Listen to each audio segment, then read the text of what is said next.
TDP అధినేత Chandrababu Naidu YCP ప్రభుత్వంపై చేస్తున్న ఆరోపణల గురించి మనతో మాట్లాడడానికి రాష్ట్ర విశ్వబ్రాహ్మణ అధ్యక్షులు రామస్వామి మనతో ఉన్నారు. సార్ నమస్తే అండి.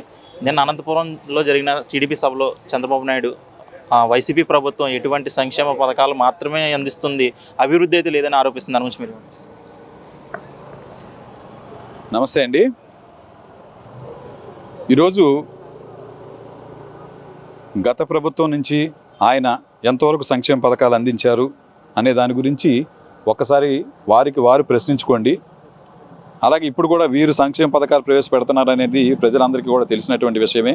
అయితే డెవలప్మెంట్ గురించి ఏదైతే చంద్రబాబు నాయుడు గారు మాట్లాడారని చెప్పేసి మనం అనుకుంటున్నాము, ఆయన డెవలప్మెంట్ కార్యక్రమాలు చేశానని చెప్పే దాంట్లో ఎన్ని రకాలుగా ఇప్పుడు ఎన్నో రకాలుగా 3 పంటలు పండేటటువంటి భూమిని, సారవంతమైనటువంటి భూమిని, 32,000 ఎకరాల భూమిని ఎందుకు పనికి రాకుండా చేసినటువంటి పరిస్థితి అయిపోయింది. అక్కడ తీసుకుని దాన్ని ఏ డెవలప్మెంట్ అని దాంట్లో మరి చెప్పి ఇక్కడ రాజధాని ఇక్కడ తీసుకొస్తామని, కేవలం రాజధాని గురించి కూడా ఆయన అక్కడ ఏర్పాటు చేసినటువంటి ఆ భవనాలు ఏవైతే ఉన్నాయో అవన్నీ కూడా తాత్కాలికమైనటువంటి భవనాలు అని చెబుతూ ఒక్కొక్క ఎస్ఎఫ్టీకి మెయిన్ బిల్డింగ్స్ కట్టేదానికన్నా ఎక్కువ రేట్ ఇచ్చి మరి వాళ్ళు అక్కడ చేసుకున్నారు. ఎందుకనంటే ఇంతకు ముందు ప్రభుత్వంలో ఏం జరిగింది అనేది ప్రజలుగా మనందరికీ కూడా తెలిసినటువంటి విషయమే. వారు ఒకరినొకరు విమర్శించుకునేటటువంటి విషయాలు దయచేసి పక్కన పెట్టాలని చెప్పేసి మేమైతే అనుకుంటున్నాం. ఎందుకంటే ఈ విమర్శలు కాదు కావాల్సింది, జనానికి వారు ఏం చేయబోతున్నారు, ప్రజలు వారి దగ్గర నుంచి చైతన్యంగా వాళ్ళు ఏం చేయబోతున్నారో చెప్పండి. వాళ్ళు చెప్పేటటువంటి పనులు వాళ్ళకి నచ్చితే ప్రజలు తప్పకుండా వారికి ఓటేస్తారు. అంతే తప్ప ఉన్నటువంటి ప్రభుత్వం వారిని నిందించినంత మాత్రాన్ని ఓట్లు పడతాయని చెప్పేసి అని అనుకోవడం అది అవివేకం అని చెప్పేసి మేమైతే చెప్తా ఉన్నాం. అలాగే ఎందుకనంటే మేము విశ్వబ్రాహ్మణ జాతి నుంచి మేము ఉన్నాం. మా పరంగా ఇంతవరకు ఏం చేశారు అనేటటువంటి విషయం మేము ఆలోచించుకుంటాం. దాని పరంగా వారు ఆ ప్రభుత్వం వారైనా సరే, ఇంతకుముందు గత ప్రభుత్వంలో పనిచేసినటువంటి వారైనా సరే మాకు ఇచ్చినటువంటి అవకాశాలు మృగ్యం. కానీ ఇప్పుడున్నటువంటి ఈ ప్రభుత్వం వారు మాకు అవకాశాలు ఇస్తామని, కనీసం మమ్మల్ని ఎమ్మెల్సీలుగా తీసుకెళ్తామని చెప్పేసి ఒక మాట ఇచ్చున్నారు. ఇప్పుడు కూడా మేము దాని గురించి మాట్లాడొస్తున్నాం.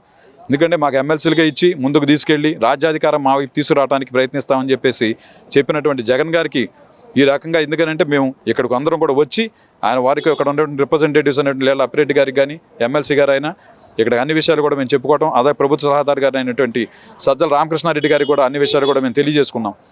అలాగే మేము స్పష్టంగా అయితే మేము కోరుకునేది ఏంటంటే, తెలుగుదేశం ప్రభుత్వం ఏం చేస్తుంది అనేటటువంటి స్పష్టంగా వారు ప్రతి ఒక్కరికి కూడా ఏం చేయబోతున్నారు అనేటటువంటిది మాత్రమే చెప్పాలి తప్ప వీరు ఏం చేశారు, సంక్షేమమా అభివృద్ధి అనేటటువంటి విషయాల గురించి మనం ఇప్పుడు మాట్లాడుకోవాల్సినటువంటి సమయం అయితే కాదు ఇది.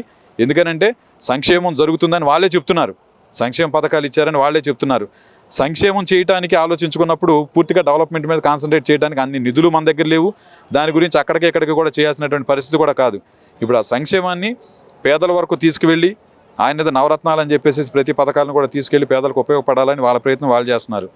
దాన్ని మించి సంక్షేమము డెవలప్మెంట్ రెండు కలిపి ఉన్నటువంటి నిధుల్లో మేము ఎలా చేయగలుగుతాం అనేటటువంటిది వారి తెలివితేటలను ఉపయోగించి అపరచానికులైనటువంటి చంద్రబాబు నాయుడు గారు కానీ, వారితో ఉన్నటువంటి మరి ఇప్పుడు మహానాయకులుగా వస్తున్నటువంటి జనసేన గారు కానీ, ఇంకెవరైనా సరే వాళ్ళందరూ కూడా చెప్తే అవన్నీ కూడా అందరికీ కన్విన్సింగ్గా ఉండాలండి. అందుకనంటే కేవలం అవకాశం వచ్చిందని చెప్పేసి ఒకరి మీద ఒకరు దుమ్మెత్తుకుపోవటం మాత్రం, ఇద్దరు కూడా దేనికి పనికొస్తారు, ఏది పనికొస్తారా పనికిరారా అని ప్రజలు ఆలోచించుకునే పరిస్థితి తీసుకురాకూడదని చెప్తున్నా.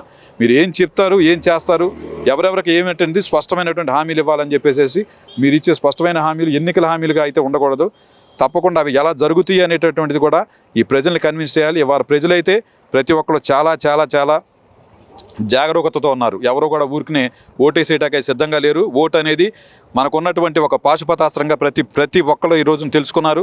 ఊరికినే ఏదో రకరకాలుగా మభ్యపెట్టి రకరకాలుగా ఏదో చూపించి ఓట్లు వేయించుకుందామని అనుకుంటే మాత్రం ఈసారి ఈ ప్రభుత్వం అయినా అవ్వచ్చు, వాళ్ళైనా సరే అవ్వచ్చు, ఎవరైనా సరే దెబ్బతింటారని చెప్పేసి నేను ప్రతి ఒక్కరు కూడా ఈ విధంగా తెలియజేసుకుంటున్నాను. యువతకు చూసుకుంటే జాబ్ క్యాలెండర్ లేదు, యువతను తీసుకెళ్లి మద్యం దుకాణంలో ఫిష్ మార్ట్లో పెట్టేశాడు వైఎస్ జగన్మోహన్ రెడ్డి అని చెప్పేసి టీడీపీ ఆరోపిస్తుంది.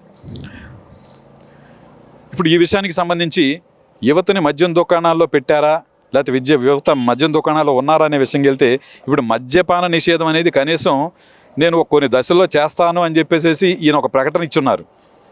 కానీ ఏ పార్టీ అయితే చెప్తా ఉన్నారు ఇప్పుడు చంద్రబాబు నాయుడు గారు, వారు కనీసం ఏ స్థాయిలో కూడా మద్యపాన నిషేధం అనేటటువంటి కనీసం ఒక మాటను కూడా ఆయన ఎక్కడ కూడా ప్రకటించలా, ఎప్పుడు కూడా ప్రకటించలా. కానీ ఆయన ఏదైతే ఎన్టీ రామారావు గారి దగ్గర నుంచి తెలుగుదేశం ఉద్భవించిందో ఆ ఎన్టీ రామారావు గారు ఎంతో ఛాలెంజింగ్గా తీసుకుని మద్యపాన నిషేధాన్ని ప్రవేశపెట్టినటువంటి మహానాయకులు మనకి ఎన్టీ రామారావు గారు.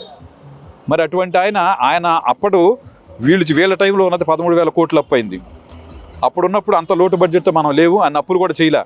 ఇప్పుడు మద్యపానం ఉంటేనే ప్రభుత్వాలు నడుస్తాయని చెప్పేసి వీళ్ళు చెప్తున్నారు. కానీ మద్యపాన నిషేధం చేసి కూడా ప్రభుత్వాన్ని డెవలప్మెంట్ వైపు, సంక్షేమం వైపు కూడా నడిపించినటువంటి ఘనత మన మాజీ ముఖ్యమంత్రి అయినటువంటి ఎన్టీ రామారావు గారిది. అటువంటి పార్టీకి నాయకులుగా వాళ్ళు ఉండి అటువంటి పార్టీని ముందుకు నడిపిస్తున్నప్పుడు వాళ్ళు మాట్లాడాల్సిన విధానం అది కాదు. మద్యపాన నిషేధం రేపు మీరు చెప్పండి, మీరు ఎలా చేస్తారో చెప్పండి. ఇప్పుడు యువతను అటు పంపిస్తున్నారన్నారు, యువతను ఎవరు వెళ్ళట్లేదు, అంత అమాయకమైనటువంటి యువత కూడా ఎవరూ లేరు. ఎవరో ఇష్టపడినోడు తాగడానికి వెళ్ళేదాన్ని ఎవరు ఆపలేరు. దాని గురించి ఎవరికి వాళ్ళకి ఒక అవేర్నెస్ ఇవ్వాలి. మంచి కాదు, మీరు చేయగలిగినంత మీరు చేయాలి. ఈ ప్రభుత్వం 4 దశల్లో ఉంది, ఒక దశ కాదు ఏ దశలో కూడా చేయలేకపోయింది. మీరు అంతవరకు చెప్పండి, మీరు ఎలా చేయగలరో మీరు చూపించండి. అంతే తప్ప మద్యపానం యువత టాపిక్ని డైవర్ట్ చేసి యువతను మీ వైపు లాక్కుందామని చెప్పేసి ఇటువంటి రాజకీయ నీతులు మాత్రం ప్రదర్శించడం అనేది ఒక రాజకీయ దురంధరుడిగా, ఒక రాజకీయ చాణక్యుడిగా అందరూ చెప్పుకునేటటువంటి చంద్రబాబు నాయుడు గారు ఇలా చెప్పడం అయితే కరెక్ట్ కాదండి. టీడీపీ అధినేత చంద్రబాబు నాయుడు రాజకీయ అనుభవం ఉన్న వ్యక్తి. ఆయనతో మేము పొత్తులో ఉన్నాం, రాబోయే రోజుల్లో టీడీపీ జనసేన ఉమ్మడి ప్రభుత్వం వస్తుంది, మమ్మల్ని ఎదుర్కొనే ఛాన్స్ మీకు లేదని చెప్పి పవన్ కళ్యాణ్. ఇప్పుడు ఒక విషయం అండి, వారు పొత్తు పెట్టుకుని మేము గెలుస్తాము అని చెప్పేసి మీరు చెప్తున్నారు. ఉమ్మడిగా మీ ప్రణాళికలు మీరు ఎంతమంది పొత్తుకుంటున్నారు, ఎవరెవరు కలుద్దాం అనుకుంటున్నారు, అసలు మీ ప్రణాళికలు ఏంటి? ఒక్కొక్కరు ఏ ఎజెండాతో వచ్చారు? జనసేన పార్టీ నడుపుతున్నటువంటి పవన్ కళ్యాణ్ గారు ఎప్పుడు వచ్చారు, ఏ ఎజెండాతో వచ్చారు? ఇప్పుడు ఆ ఎజెండాలో పాయింట్లు ఆయన చెప్తున్నారా? ఎందుకు చంద్రబాబు నాయుడు గారితో పొత్తుకెళ్ళారు? అలాగే చంద్రబాబు నాయుడు గారు సింగిల్గా నేను ఏదైనా చేసేయగలనన్న మనిషి ఒక్కొక్కసారి ఏ పార్టీకి అయితే వ్యతిరేకంగా వచ్చారో కొన్ని సందర్భాల్లో అదే పార్టీతో కూడా పొత్తు పెట్టుకున్న సందర్భాలు ఉన్నాయి, అదే కాంగ్రెస్తో కూడా పొత్తు పెట్టుకున్న సందర్భాలు ఉన్నాయి, అదే సిపిఐ-సిపిఎం నాయకులతో పొత్తు పెట్టుకున్న సందర్భాలు ఉన్నాయి. ఈ రోజున వీళ్ళతో పొత్తు అంటున్నారు, రేపు పొద్దున బీజేపీతో పొత్తు అంటున్నారు. అంటే ఈ పొత్తులు పెట్టుకునేది ఎందుకు? మీరు పదవుల కోసం పొత్తులు పెట్టుకుంటున్నారా, ప్రజా సంక్షేమం కోసం పొత్తులు పెట్టుకుంటున్నారా? ఇప్పుడు ఒక్కడగా సింగిల్గా నేను ఏదైనా సరే నా సంక్షేమాన్ని చూసి ఓట్లు వేయండి అని చెప్తున్నారు ఇక్కడ జగన్ గారు. అయితే ఆయన సంక్షేమం చేశారా లేదా అనేది ప్రజలందరికీ తెలుసు. వాళ్ళు ఓట్లు వేయాలని చెప్పేసి అంటే వాళ్ళు నచ్చిన దాన్ని బట్టి వాళ్ళు ఆలోచించి వాళ్ళు ఓట్లు వేస్తారు. అంతే తప్ప ఈయన చెప్పిన దాన్ని బట్టి వేరు, మీరు వద్దన్నా కానీ ప్రజలు ఆగరు. అలాగే ఎందుకనంటే మీరు పొత్తులు పెట్టుకుని ఎంతమందితో పొత్తులు పెట్టుకుని ఎన్ని రకాలు చేస్తారు? పవన్ కళ్యాణ్ గారిని నేనైతే ఒకటే అడుగుతున్నా, ఆయన సినీ నాయకులుగా చాలా గొప్ప చరిత్ర ఉంది, అలాగే వారి కుటుంబం మొత్తానికి కూడా మంచి చరిత్ర ఉంది. అయితే వాళ్ళు ఎందుకంటే చిరంజీవి గారు ప్రజారాజ్యం పార్టీ పెట్టారు, నేను దేశానికి అని చెప్పేసి వచ్చారు. ఆయన చేసేటటువంటి పరిస్థితుల్లో మరి ఆయన ఏం చేశారనేది అందరికీ తెలుసు. ఇప్పుడు ఈయన వచ్చారు, ఏదో చేస్తానని చెప్పి అన్నారు, ఇప్పుడు వీళ్ళు ఆయనతో పొత్తు పెట్టుకున్నారు. అంటే ఎంతవరకు నిలకడనేది ఉందో వీళ్ళ దగ్గర? ఎందుకు వస్తున్నారు ఈ పొత్తులు, ఎందుకు చేసుకుంటున్నారు? రాజ్యాధికారం మీకు ఇవ్వాలి కాదు రేపు వస్తుందండి. మీరు సిన్సియర్గా ఉండండి. సిన్సియర్గా ఉన్న రోజున మీకు రాజ్యాధికారం వచ్చిన రోజు నిజమైనటువంటి నియమ నిబంధనలు లేకపోతే మీరు ఏం చేయాలనుకున్నటువంటి మీ ఎజెండా ఏంటో అనేది అప్పుడు అమలు చేయండి. అంతేగాని వాళ్ళు పొత్తు పెట్టుకుని వాళ్ళకి సగం మీకు సగం పంచుకుని జనాన్ని పంచుకుంటున్నారా లేకపోతే మీరు జనాన్ని ఎవరికి తాకట్టు పెట్టాలనుకుంటున్నారు, ఎవరిని తీసుకెళ్ళి ఎవరికి తాకట్టు పెడుతున్నారు మీరు? కాబట్టి దయచేసి ఈ పొత్తు రాజకీయాలు ఇవన్నీ కాదండి. జనానికి ఏం చేయబోతున్నారో క్లియర్గా చెప్పాలి, వాళ్ళు క్లియర్గా చెప్పి దాన్ని అమలు చేసేటట్టు చూడాలి. అయితే ఏంటంటే ఊరికినే రాజకీయం అని చెప్పేసి మీరు ఎన్నికల పరంగా ఊరికినే హామీలు ఇవ్వటం అనేది కాదు. మీరు ఏం చేయాలనుకుంటున్నారో ఎలా చేస్తారో కూడా దయచేసి చెప్పండి. విశాఖపట్నంలో ఉన్నటువంటి పోర్టుని విజయవాడలోకి తీసుకొస్తానంటే అది అయ్యే పని కాదండి. ఇవాళ ప్రజలందరూ కూడా అన్నీ అర్థం చేసుకుంటున్నారు. కాబట్టి ఏది ఎలా చేస్తారని చెప్తే జనం నమ్ముతారు తప్ప ఇవాళ మాటలు నమ్మే స్థితిలో అయితే ఎవరిని నమ్మరు. దయచేసి గుర్తుపెట్టుకోవాలి. పొత్తులతో వస్తున్న టీడీపీ జనసేన పార్టీలతో వైఎస్ఆర్సీపీ ఏ విధంగా ఎదుర్కొంటుందంటారు? 175కి ఎన్ని సీట్లు వచ్చే అవకాశం ఉందంటారు సార్? సరే, ఇప్పుడు ఇదైతే ఒక విశ్వబ్రాహ్మణ జాతికి సంబంధించి ఇది మేము చెప్పలేనటువంటి విషయం. ఎందుకనంటే మేము మా జాతి గురించి మేము ఎటు వెళ్ళబోతున్నాం అనే దాని గురించి కూడా చాలా క్లారిటీతో మేమైతే ఉన్నాం. ఎందుకనంటే మాకు సంబంధించి మా జాతికి సంబంధించి స్పష్టమైనటువంటి హామీలు ఇచ్చి ఏ పథకాలను ఎలా అమలు చేయబోతున్నారు అనేది మా పంచవృత్తులు. మేము ఎందుకనంటే స్వర్ణకారులు కానీ, వడ్రంగులు కానీ, కంచర పని చేసేవాళ్ళు కానీ, కమ్మరం పని చేసేవాళ్ళు కానీ, శిల్పకారులు కానీ, ఈ 5గురికి సంబంధించినటువంటి జాతి మాది. ఈ 5 జాతులు ఈరోజు అంతరించిపోయినటువంటి పరిస్థితి వస్తుంది. కార్పొరేట్ సెక్టర్ వచ్చిన తర్వాత అనేక రకాలుగా ఇబ్బందులు పడుతూ ఎవరికి వాళ్ళు వెళ్ళిపోయి కార్పొరేట్ సెక్టర్ వచ్చిన తర్వాత షాపుల్లోకి వెళ్ళిపోయి పెద్ద పెద్ద షాపుల్లో కొనేసుకుంటున్నారు.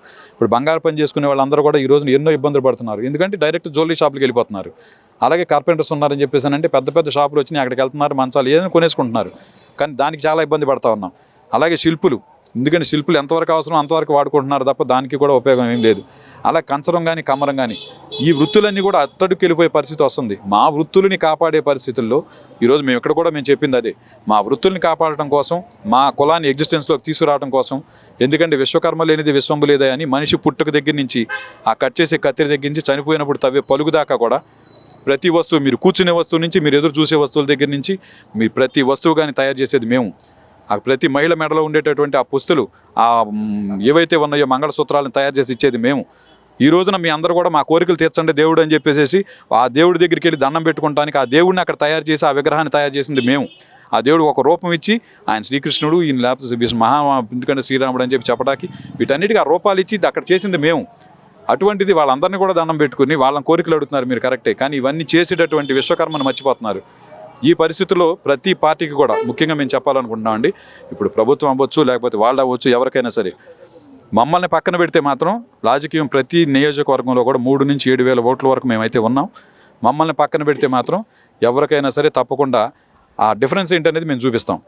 కాబట్టి మీరు ఇప్పుడు అడిగినట్టుగా ఎందుకంటే ఎన్ని సీట్లు వస్తాయి అనేది వీళ్ళ చిత్తశుద్ధిని బట్టి అయితే ఉంటుంది. అది వీళ్ళు చిత్తశుద్ధితో మేము ఏం చేయబోతున్నాం అనేది క్లియర్గా చెప్తేనే దాన్ని బట్టే వాళ్ళకి వచ్చే ఓట్లు కానీ వాళ్ళకి వచ్చే సీట్లు కానీ ఉంటాయని చెప్పేసి నేను చెప్తున్నాను.